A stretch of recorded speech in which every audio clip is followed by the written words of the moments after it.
Garthpool began life under a different name, Judiopolis.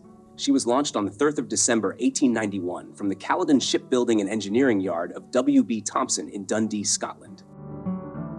Built of steel and rigged as a four-masted bark with a jubilee or bald-headed rig, no royals above the top gallants, she was designed for the jute trade between Dundee and Calcutta, hence her original name. She measured 94.5 meters in length, with a beam of 13.7 meters and a gross tonnage of 2,842 gross register tons. This was the internal volume of the ship expressed as tons, but could actually carry 5,000 tons of wheat. Her first years were spent carrying jute, but the business soon became unprofitable, forcing her owners to shift to other cargoes. The Judiopolis initially belonged to the Den Line of Dundee, but in 1899, she was sold to Law Hill Sailing Ship Company, together with her sister ship Law Hill. The Anglo-American Oil Company acquired her in 1900, and for more than a decade, she carried case oil across the Pacific.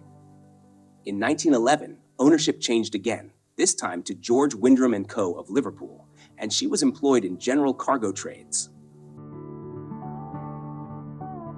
In 1917, during the First World War, she was purchased by Sir William Garthwaite's Marine Navigation Company of Canada.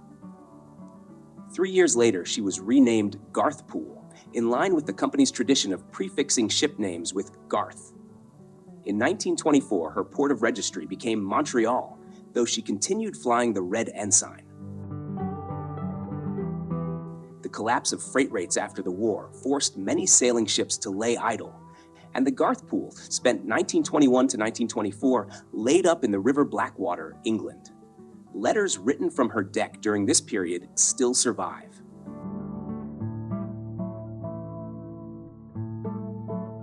She returned to sea service in the mid-1920s and entered the Australian grain trade, sailing between Adelaide and Hull. Her passages were not fast, often more than 120 days, but she represented a fading world where windjammers still competed against steamers on long ocean routes. One of the young men who served aboard during these years was Stan Haugen, later famous as a shantyman and chronicler of the last sailing shipman.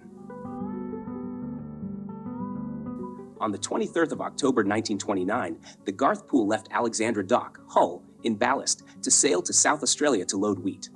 She was towed out by the tug Seaman, and after Beachy Head, set her sails to the Atlantic wind.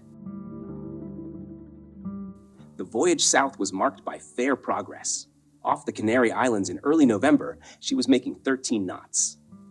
On the 11th of November 1929, Armistice Day, the Red Ensign was lowered to half-mast and the crew observed the 2-minute silence at sea.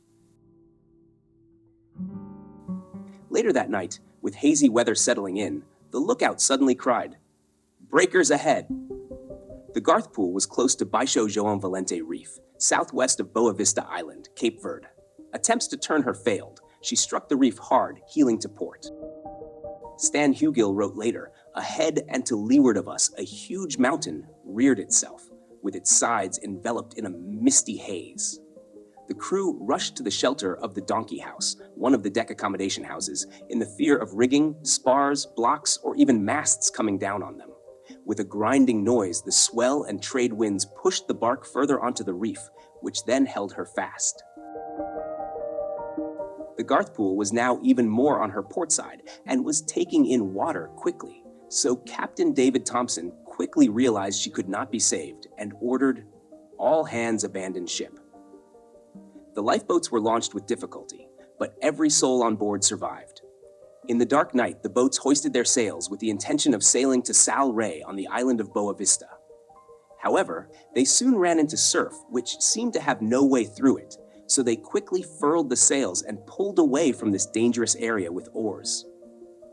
As they approached the shore, 2 natives swam out and gestured to them to row further in and anchor.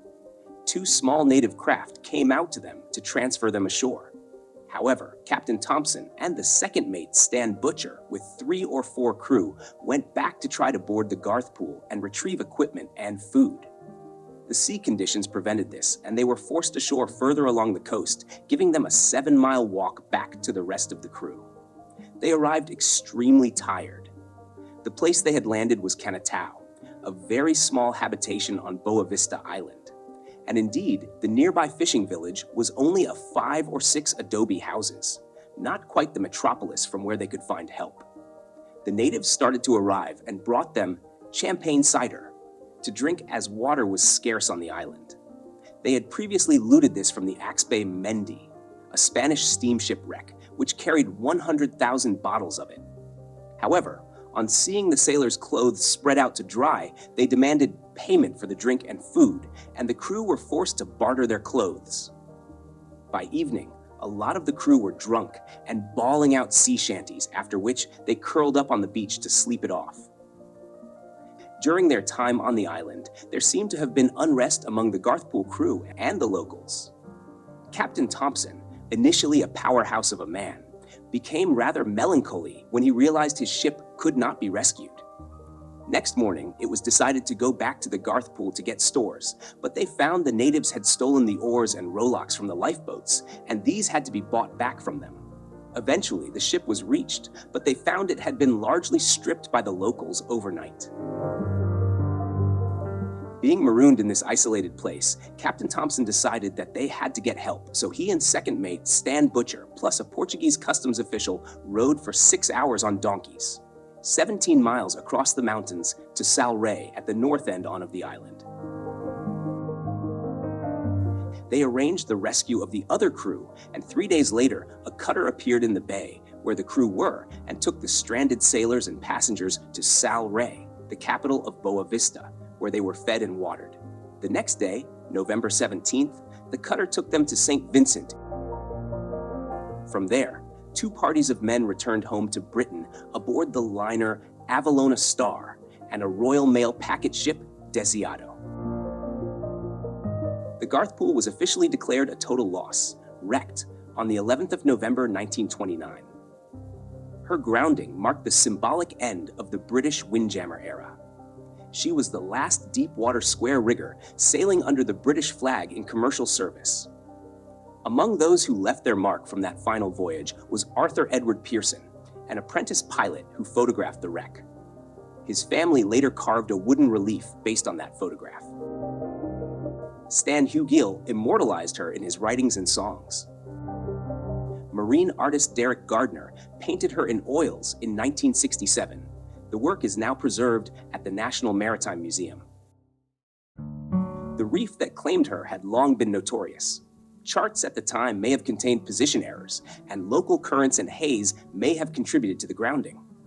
The Garthpool's end has since been studied as both a navigational cautionary tale and a milestone in maritime history.